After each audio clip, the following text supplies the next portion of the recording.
I'm going to be showing a process video on how to make a watercolor card using a smushing technique. So I'm going to get my watercolor paper ready for some embossing. I use my powder tool and then this new stamps by Pinkfresh Studios. I love this solid, almost solid image ampersand. So I'm going to ink that up with some embossing ink. Press that down really hard onto that watercolor paper. That's a Tim Holtz Distress watercolor. I like it because it's super white. And now I'm using Hero Art's white embossing powder. And there you can see the nice image that I got of that beautiful ampersand. So we're going to do a little bit of a resist. I'm going to watercolor all around that embossed image. So I'm going to go and put that through my heat gun.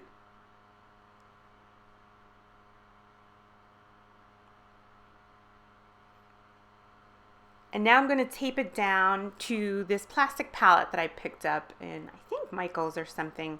I like working on this palette. It keeps my watercolor projects from bleeding through to my desk or to my mat.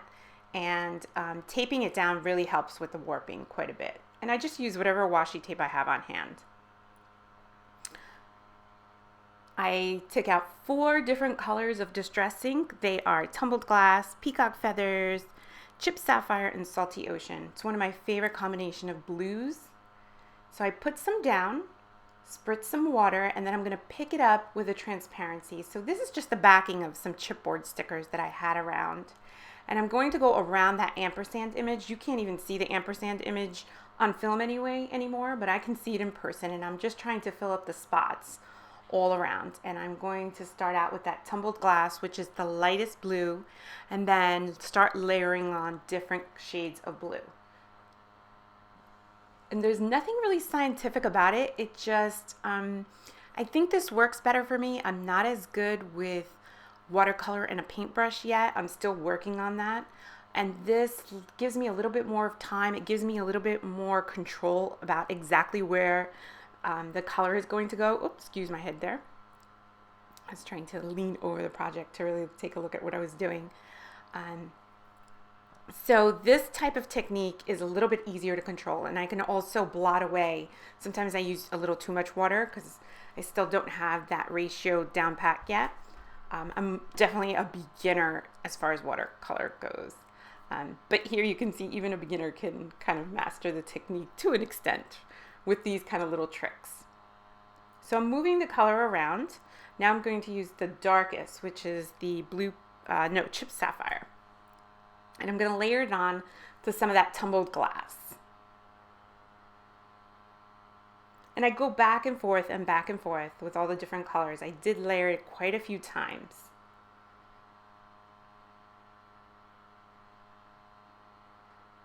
There's that nice purpley chipped sapphire. Now just by tilting the board, I can get those colors to run together.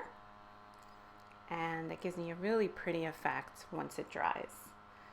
So I want some of that darker blue to sort of meld into that tumbled glass and salty ocean. So it's a nice little cheat. A little bit more color. One of the tricks that I did learn with watercoloring is it's great to layer. So because I want that ampersand to really be defined, I'm going around the edges with a little bit of a darker color.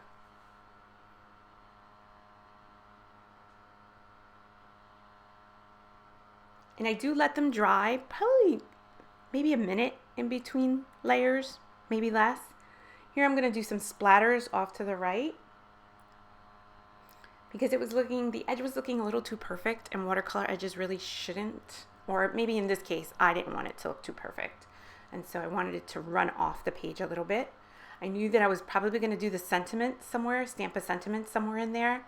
And in order for the sentiment to be grounded or to so it wouldn't look like it's floating off of the ampersand, if I thought ahead and made myself a nice watercolored spot for that sentiment off to the right of the ampersand, it would work. Now I've let it dry probably a few minutes. You don't see it on camera, but I won't take this paper off right away. And now to get a nice little sort of a raindrop halo effect, I drip some water on it, sprayed into my hand. And what I can't get on with my hand, if I look at the project and I see where it needs a few more water splats, I just place those on with the applicator of the spritz bottle. You can use a paintbrush as well. Now let that settle in there. It'll pick up some of that blue color because that's how distress ink reacts to water. And then pick it up with a paper towel. And you can see that sort of halo effect coming through.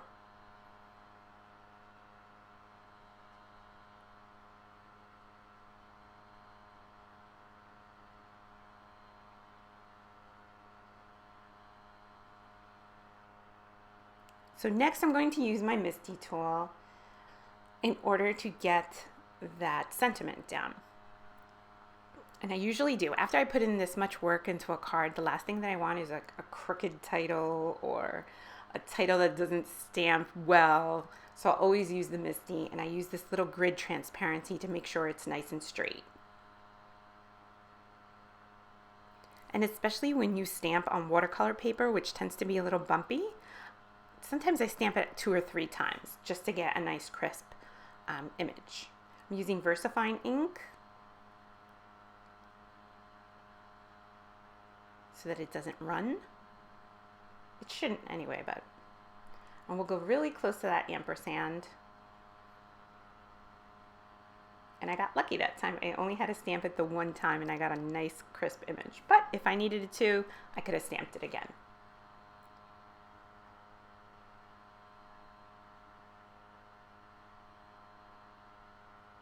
Next, we'll add a few little sequins and little stars, little sequin stars that I had in my stash, just to add a little movement and a little bit of texture to the card.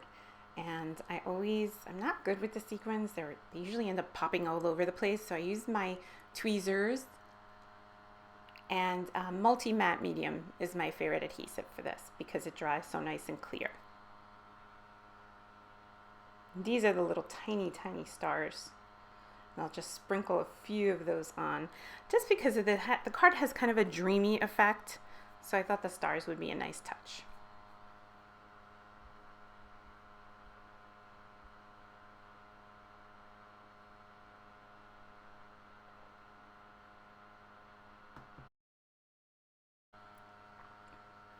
Now that we have all the sequins attached, it's time to put the watercolor piece on the base. The watercolor piece comes a standard size. It's 4 1/4 by 5 1/2. So I cut a card out of white cardstock, Nina Solar White, and used some double-sided adhesive here to attach that. And the card base is just slightly bigger, probably by less than 1/4 inch on each side. This is going to be a flat one. I didn't use foam dots or anything else to pop it up. Just making a really simple card.